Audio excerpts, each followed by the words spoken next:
नमस्कार दोस्तों। आशा करता हूँ कि आप सब लोग अपने घर पे कुशल मंगल होंगे और समय का सदुपयोग कर रहे होंगे। ठीक है, तो हमने इससे पहले एक वीडियो अपलोड किया था जिसमें मैंने इंट्रोडक्शन ऑफ लॉजिकल रीजनिंग लिया था। तो उस वीडियो में कुछ प्रॉब्लम आई है, तो एक एक करके उन प्रॉब्लम पे बात करते हैं, फिर आगे स्टार्ट करेंगे। कुछ स्टूडेंट का कहना था कि सर वीडियो थोड़ा ब्लर हो रहा है। तो मेरे प्यारे बच्चों, मैं भी आप लोग की तरह घर पे ही हूँ, ठीक है, और घर से ही वीडियो अपलोड कर रहा हूँ, मोबाइल से ही वीडियो बना रहा हूँ, तो थोड़ा बहुत टेक्निकल इशू हो सकता है। बाकी मैं आज कोशिश करूँगा कि ना हो, तो आप लोग भी कोऑपरेट करने की कोशिश करें। सेकंड प्रॉब्लम ये आई थी कि बच्चे पूछ रहे थे कि सर क्या ये वीडियो सिर्फ नेट के लिए ही है। तो इसका जवाब ये है कि देखिए, लॉजिकल रीजनिंग जो है वो बैंकिंग, एसएससी और यूपीएससी सीसेट सब में आता है।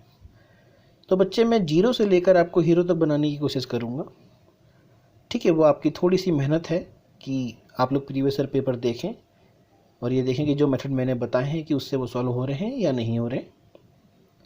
और कुछ प्रॉब्लम आती है तो आप लोग मेरे को कमेंट कर सकते हैं, ठीक है। आपके कमेंट ही मेरे को ऊर्जा प्रदान करते हैं, ठीक। तो स्टार्ट करते हैं।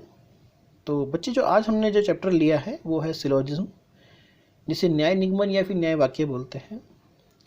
थोड़ा सा थ्योरी से इसका बेसिक स्टार्ट करके फिर आगे स्टार्ट करेंगे।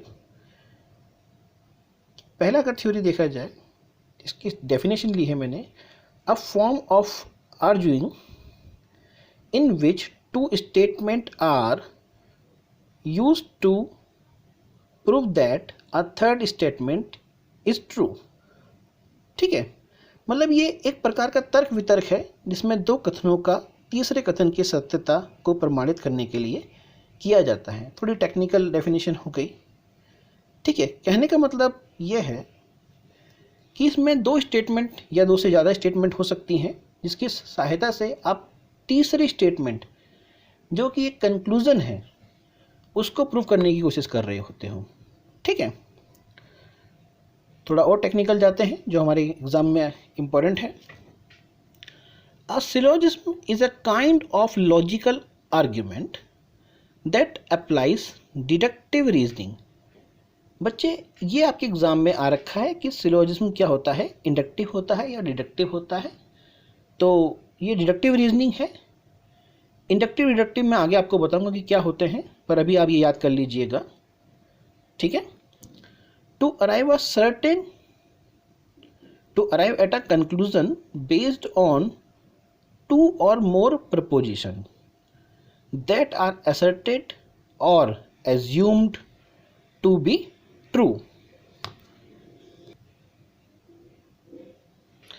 ये सेकंड डेफिनेशन में थोड़ा और क्लियर होता है कि हम दो प्रिपोजिशन या दो से ज़्यादा प्रिपोजिशन की हेल्प से किसी असर्टेड या फिर एक एज्यूम्ड कंक्लूजन पे पहुंचते हैं।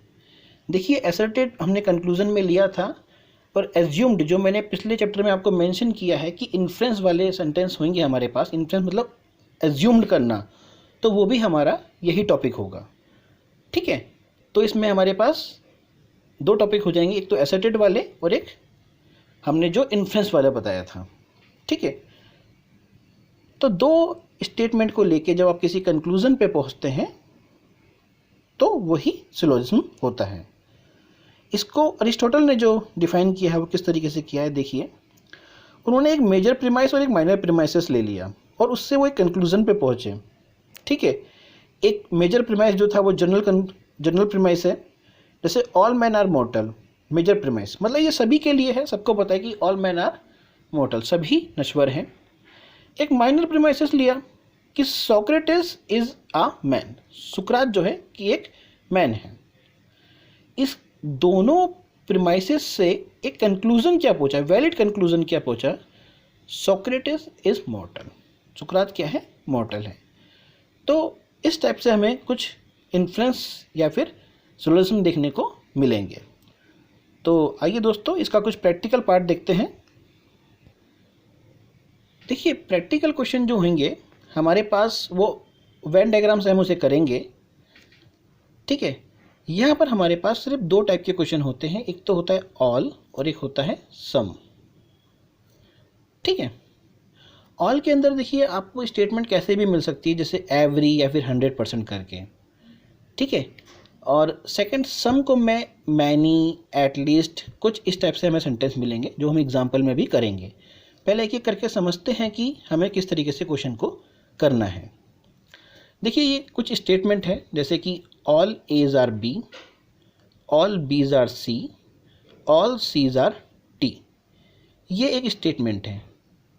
बच्चे हमें सिलोजिज्म के क्वेश्चन को देखते ही सबसे पहले स्टेटमेंट पढ़ने के बाद हमें स्टेटमेंट के द्वारा एक डायग्राम बनाना है।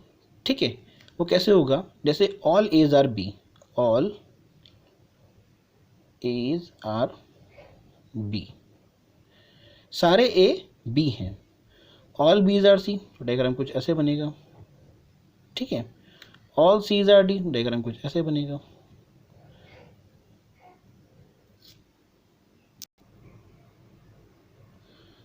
तो student, all A's are B, all B's are C, all C's are D का डायग्राम कैसे बनेगा, ऐसे बनेगा। और जब भी इस टाइप का डायग्राम बनता है तो हमारे कंक्लूज़न इससे क्या हो सकते हैं। देखिए, जब भी आप नीचे से ऊपर जाते हैं, नीचे से ऊपर जाते हैं, तो आप लोग फॉलो करेंगे ऑल। मीन्स क्या है, मीन्स ये है कि इसके कंक्लूज़न क्या हो सकते हैं। इसके कंक्लूज़न हो सकते हैं all A's are B C D, all B's are C D, all D's are E. Okay, अब इसमें और क्या कंक्लूज़न हो सकते हैं। देखिए, नीचे से ऊपर तो ऑल फॉलो करना है, और ऊपर से नीचे you have to follow sum. Sum means इसमें और कंक्लूजन होंगे सम के। It means some D's are C B A, some C's are B A, some B's are A. It means इस डायग्राम के दो कंक्लूजन हमने देखने हैं, नीचे से ऊपर ऑल, ऊपर से नीचे सम। ठीक है, इसको थोड़ा और अच्छी तरीके से समझाता हूँ सेकंड एग्जांपल से। देखिए, सम एज आर बी, इसमें क्या करना है, सम A's are B, some B's are C, some B's are सी। देखिए, बी का कुछ पार्ट सी में है, ए का कुछ पार्ट बी में, तो कुछ वाला कि कुछ ए बी है, कुछ बी सी है, ये दिख रहा है। सम सीज आर डी, तो सम सीज आर डी का डायग्राम ऐसे बनेगा। ठीक है, तो इसके कंक्लूजन क्या हो सकते हैं। जब भी सम की कंडीशन होगी तो वहाँ कोई ऑल का रिलेशन नहीं होगा, तो सम के ही केस होंगे। पर इसमें देखिए, ए का पार्ट बी में है, बी का पार्ट ए में है, तो हम कह सकते हैं सम एज आर बी, ये हमारा कंक्लूजन होगा। सम बीज आर ए, ये हमारा कंक्लूजन होगा। पर सी का कोई भी पार्ट ए में नहीं है, तो सी का कोई पार्ट आप इसमें ए में नहीं ले सकते, तो कंक्लूजन भी इस पर नहीं होगा। पर सी का पार्ट बी में है, डी में है, तो सम C's are B, some C's are D, ये हमारे कंक्लूजन होंगे। इट मीन्स कंक्लूजन हमारे क्या हो सकते हैं यहाँ पर, some A's are B and some B's are A, ऐसी some B's are C, some C's are B and some C's are D, some D's are C. तो इस सेकंड वाले डायग्राम से आपके ये कंक्लूजन निकल सकते हैं। ये किसका हो गया, ये सेकंड कंक्लूजन हमारे क्वेश्चन का हो गया। अब थर्ड देखते हैं। देखिए, इसमें क्या बोला, ऑल एज आर बी, तो ऑल एज आर बी का डायग्राम कैसे बनेगा, all A's are B, all B's are C, all B's are C, some C's are D. देखिए स्टूडेंट, यहाँ सी में डी का रिलेशन है, तो आप सी को डी को इनमें नहीं ले सकते। ठीक है, माना ये ऑल का रिलेशन है, पर मैंने आपको ऊपर बताया था कि इसमें ऊपर से नीचे सम होता है, इसलिए डायग्राम हमने इस तरीके से बनाना है। फिर आगे है नो डीज आर ई, तो डायग्राम ऐसे बनेगा, डी का ई से कोई रिलेशन नहीं है। बस थोड़ा सा ध्यान दीजिएगा, इसमें डी का ई से रिलेशन नहीं है, पर इनसे तो रिलेशन है ना, इनसे तो मना नहीं करा ना। तो डी का इनसे रिलेशन, डी का ई से रिलेशन नहीं होगा, पर ई का सी से, बी से और ए से, इन तीनों से रिलेशन होगा। ठीक है, आगे जब हम क्वेश्चन करेंगे तो समझेंगे। एक नेक्स्ट केस हमारे पास आता है आइदर केस। आइदर केस बच्चे बहुत इंपॉर्टेंट है, ये किसी ना किसी एग्जाम में आपको जरूर मिलेगा। इसे मैंने दिया है यस नो कंडीशन। मीन्स क्या है, देखिए इसमें आपको डायग्राम बनाने की ज़रूरत नहीं है। अगर आपको किसी भी कंक्लूजन में यस और नो की कंडीशन मिलती है तो आपका आंसर होता है आइदर फर्स्ट और सेकंड। समझाता हूँ ये है क्या। मान लीजिए ये है A's, some A's are B and some A's are not B.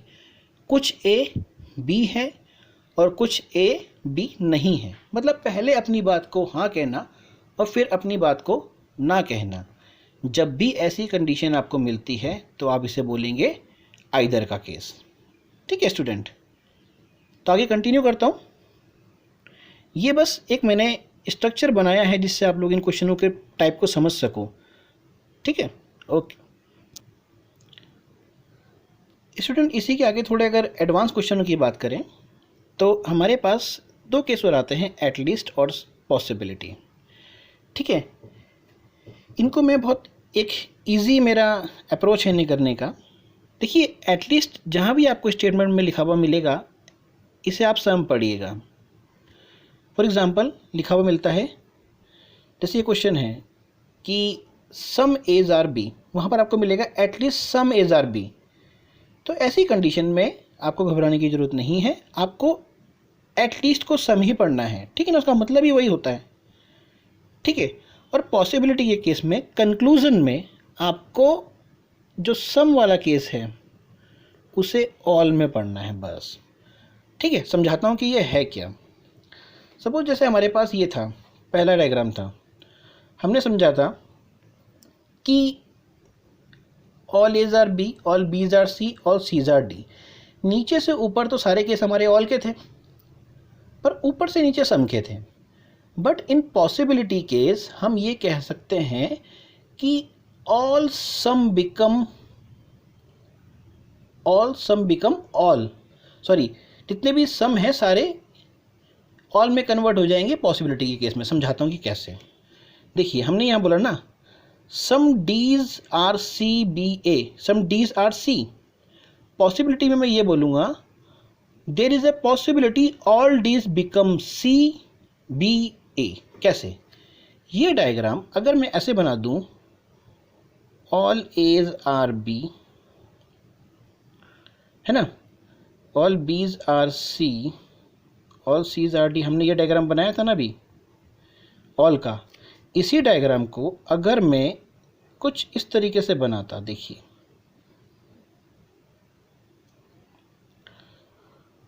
All A's are B, all B's are C, all C's are D, तो ये सारे ओवरलैप कर जाते ना, बी सी डी। जब ये सारे ओवरलैप कर रहे हैं, अगर मैं बोल रहा हूँ ऑल एज आर बी तो ऑल बीज आर ए भी तो होंगे। पर ये कब पॉसिबल है? जब हमारे पास कंक्लूजन में लिखा हुआ आएगा पॉसिबिलिटी। ये केस तभी पॉसिबल है, अदरवाइज़ हमें इस केस को अप्लाई नहीं करना है, हमें अपना पुराना मेथड ही यूज़ करना है। जब भी कंक्लूजन में पॉसिबिलिटी लिखा हुआ आएगा आपका सम ऑल में कन्वर्ट हो जाएगा। ठीक है, okay, thank you student. Next video में हम लोग इसके कुछ क्वेश्चन लेते हैं। ठीक है, थैंक यू।